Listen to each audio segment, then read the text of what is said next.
কৃষিকে দেওয়া হবে শক্তিশালী ভিত্তি, খাল খননের মাধ্যমে শুরু দেশ গড়ার কাজ।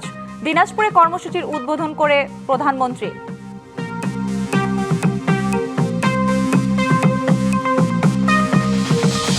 একযোগে দেশের ৫৪ জেলায় খাল খনন শুরু, দখলদার যত শক্তিশালী হোক কাউকেই ছাড় না দেওয়ার হুঁশিয়ারি সরকারের।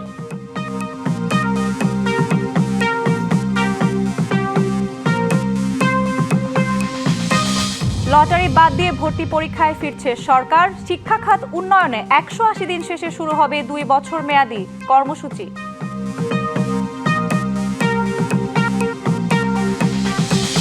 ২ দিনে ১.৫ কোটি মানুষকে গন্তব্যে পৌঁছানোর চ্যালেঞ্জে সব প্রস্তুতি নিয়েছে সরকার। বাসে বাড়তি ভাড়া নেওয়ার সুযোগ নেই। বাবার দেখানো পথে ৪৫ বছর পর এক সন্তানের কৃষি ও কৃষক নিয়ে নতুন স্বপ্ন, নতুন যাত্রা। বিখ্যাত সেই খাল খনন কর্মসূচিতে আবারও বাংলাদেশ। বাবার উৎপাদনের রাজনীতি অনুসরণ করা প্রধানমন্ত্রী তারেক রহমান বলেছেন, খাল খননের মাধ্যমে শুরু হয়েছে দেশ গড়ার কাজ। আর বিএনপির রাজনীতি হলো মানুষের ভাগ্যের উন্নয়ন। সকালে দিনাজপুরের কাহারোলে সাহাপাড়া খাল কেটে কর্মসূচির উদ্বোধন করেন প্রধানমন্ত্রী তারেক রহমান। এরপর খালের পাড়ে একটি গাছের চারা রোপণ করেন। পরে খাল সংলগ্ন মাঠে জনসভায় তিনি বলেন, খাল খনন আর ফ্যামিলি কার্ড বিতরণের মধ্য দিয়ে সরকার নির্বাচনী প্রতিশ্রুতি বাস্তবায়নের কাজ শুরু করেছে। সকালে ঢাকা থেকে উড়োজাহাজে সৈয়দপুর বিমানবন্দরে পৌঁছান প্রধানমন্ত্রী। সেখান থেকে সড়ক পথে যান দিনাজপুরের কাহারোলে। দিনাজপুর পৌরসভার উপশহরে শেখ ফরিদ মডেল কবরস্থানে নিকটাত্মীয়দের কবর জিয়ারত করবেন। পরে বিকেল ৪টায় সার্কিট হাউসে নামাজের বিরতির পর ৫টায় গৌড়ে শহীদ বড় ময়দানে আয়োজিত সুধী সমাবেশ ও ইফতার মাহফিলে অংশ নেবেন প্রধানমন্ত্রী। রাতেই সৈয়দপুর বিমানবন্দর থেকে ঢাকার উদ্দেশ্যে যাত্রা করবেন। খাল খনন কর্মসূচির মাধ্যমে, এই খাল খনন কর্মসূচির মাধ্যমে আজকে দেশ গড়ার কর্মসূচির কাজ আমরা শুরু করলাম ইনশাআল্লাহ। আমরা এই খাল খনন কর্মসূচির মাধ্যমে সেই বাংলাদেশ আমরা গড়ে তুলতে চাই, যেই বাংলাদেশে মানুষ তার নিজের অধিকার প্রতিষ্ঠিত করতে পারবে, যেই বাংলাদেশে মানুষ অর্থনৈতিকভাবে এবং রাজনৈতিকভাবে শক্তিশালী অবস্থানে থাকবে। আমরা সেই বাংলাদেশ গড়ে তুলতে চাই। আমাদেরকে পরিকল্পনা করতে হবে এবং আমাদেরকে সতর্ক সজাগ থাকতে হবে যে বিভিন্ন রকম কথাবার্তা বলে কারা দেশে বিশৃঙ্খলা তৈরি করতে চায় তাদের বিরুদ্ধে আমাদেরকে সজাগ থাকতে হবে। কৃষক ভাইদের কাছে আমরা, মা বোনদের কাছে যেরকম ফ্যামিলি কার্ড দিচ্ছি, কৃষক ভাইদের কাছে আমরা কৃষক কার্ড দিব। কৃষক ভালো থাকলে, কিষানি ভালো থাকলে এই বাংলাদেশের মানুষ ভালো থাকবে। মধ্যপ্রাচ্য এই যুদ্ধ শুরু হওয়ার কারণে স্বাভাবিকভাবেই দেশের অর্থনীতির উপরে একটু চাপ পড়েছে। এই তারপরেও আমরা যেই কমিটমেন্ট, যেই ওয়াদা করেছি আমাদের মা বোনদের কাছে, যেই ওয়াদা করেছি আমরা, সেগুলো কিন্তু আমরা ধীরে ধীরে ইনশাআল্লাহ বাস্তবায়নের কাজ এরই ভিতরে আমরা শুরু করেছি। শহীদ রাষ্ট্রপতি জিয়াউর রহমানের দেখানো পথে ৪৫ বছর পর শুরু হলো বিএনপি সরকারের খাল খনন কর্মসূচি। প্রথম ধাপে একযোগে ৫৪টি খালে খনন শুরু হয়েছে। এ সময় মন্ত্রীরা বলেন, খাল দখলে যত বড় প্রভাবশালীরাই থাকুক না কেন কাউকে ছাড় দেওয়া হবে না। শীঘ্রই প্রতিটি খালের সীমানা নির্ধারণের পর দখলমুক্ত করা হবে। নতুন সরকারের নির্বাচনী প্রতিশ্রুতি বাস্তবায়নের অংশ হিসেবে দেশব্যাপী শুরু হলো খাল খনন কর্মসূচি। প্রথম পর্যায়ে এই কর্মসূচি শুরু হয়েছে ৫৪ জেলায়। মন্ত্রী, উপদেষ্টা, জাতীয় সংসদের চিফ হুইপ, প্রতিমন্ত্রী, হুইপ ও সংসদ সদস্যরা এই কর্মসূচির উদ্বোধন করেন। চট্টগ্রামের মিরসরাইয়ে খাল খনন কর্মসূচির উদ্বোধন করেন অর্থমন্ত্রী। বলেন, যে কোনো মূল্যে দখলমুক্ত করা হবে সব খাল।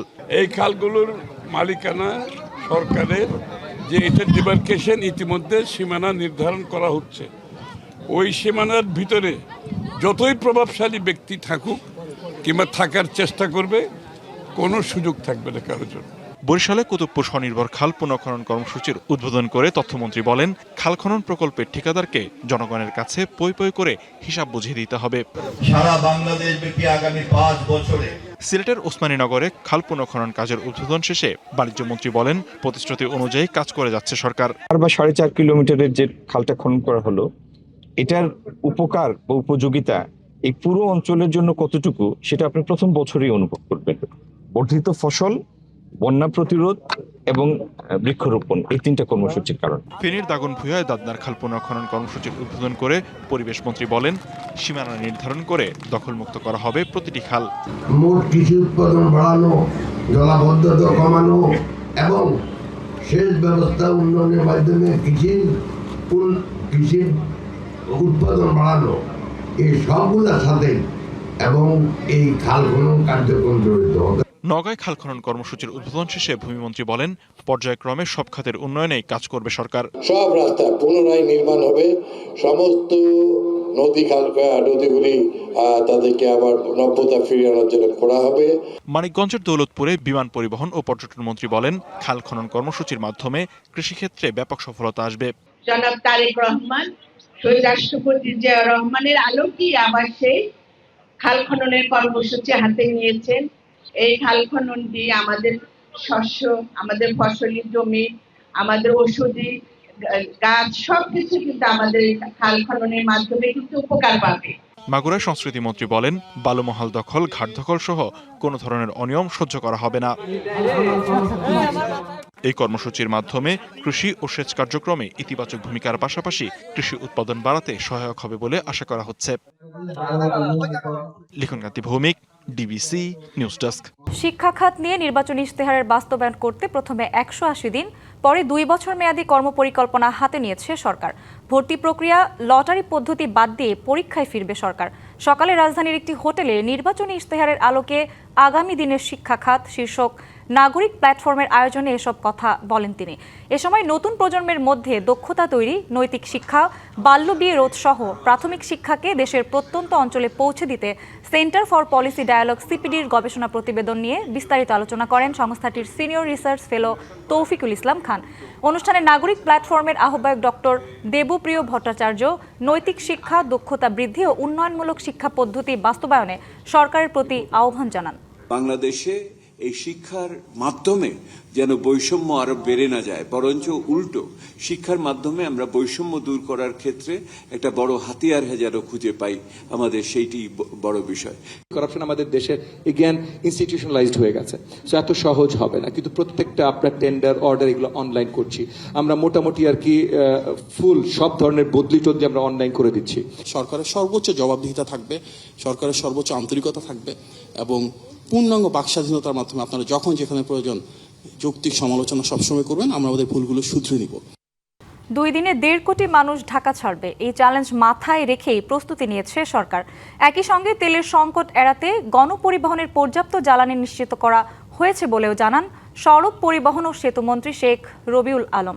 বলেন, ঈদ যাত্রায় অতিরিক্ত ভাড়া নেয়ার অভিযোগ পেলেই ব্যবস্থা নেওয়া হবে। সকালে রাজধানীর মহাখালী বাস টার্মিনাল পরিদর্শন ও নারীদের জন্য শৌচাগার উদ্বোধন করে এসব কথা বলেন মন্ত্রী। জানান, এবার ঈদে কোথাও অতিরিক্ত ভাড়া নেওয়া হচ্ছে না, বরং কোথাও কোথাও সামান্য হলেও আগের তুলনায় কম ভাড়া নেওয়া হচ্ছে।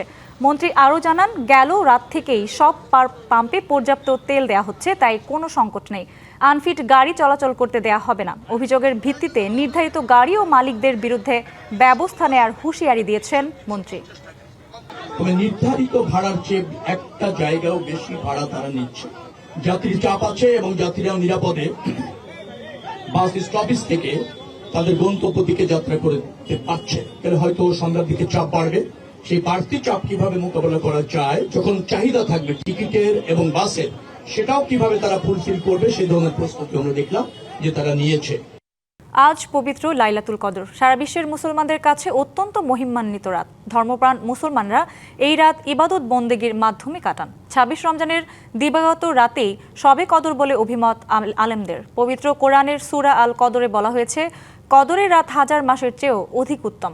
গুনাহ মাফ এবং অধিক সওয়াবের আশায় ধর্মপ্রাণ মুসলমানরা নফল ইবাদত, কোরআন তিলাওয়াত ও জিকির আজকারের মধ্য দিয়ে এই রাত অতিবাহিত করেন। অনেকে কবরস্থানে গিয়ে প্রয়াত স্বজনদের আত্মার মাগফিরাত কামনা করে দোয়া করেন। পবিত্র শবে কদর উপলক্ষে প্রধানমন্ত্রী তারেক রহমান দেশবাসী সহ বিশ্বের সব মুসলমানকে আন্তরিক শুভেচ্ছা ও মোবারকবাদ জানিয়েছেন।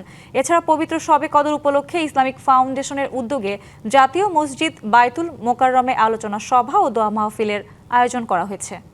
ইফতারের স্বাদের বৈচিত্র্য আনতে খুলনার ক্রেতারা শহর ঘুরে বিভিন্ন স্থান থেকে কিনছেন পছন্দের খাবার। স্বাদ আর সাধ্যের মধ্যে পরিবারের সদস্যদের নিয়ে বাহারি ইফতার কিনছেন রেস্টুরেন্ট থেকে শুরু করে অস্থায়ী দোকান থেকে। দুপুর গড়াতে না গড়াতেই খুলনার অভিজাত রেস্টুরেন্ট থেকে শুরু করে বিভিন্ন স্থানে ইফতারের পসরা সাজিয়ে বসেন বিক্রেতারা। ছোলা, পেঁয়াজু, বেগুনি, আলু চপের পাশাপাশি বিক্রেতারা ইফতারে বৈচিত্র্য আনতে রাখছেন হরেক রকমের কাবাব আইটেম। এবার খুলনার ইফতার বাজারে হালিমের কদর সবার ওপরে। রমজানের শুরু থেকেই দুপুর গড়াতেই সরগরম হয়ে উঠছে হালিমের দোকানগুলো।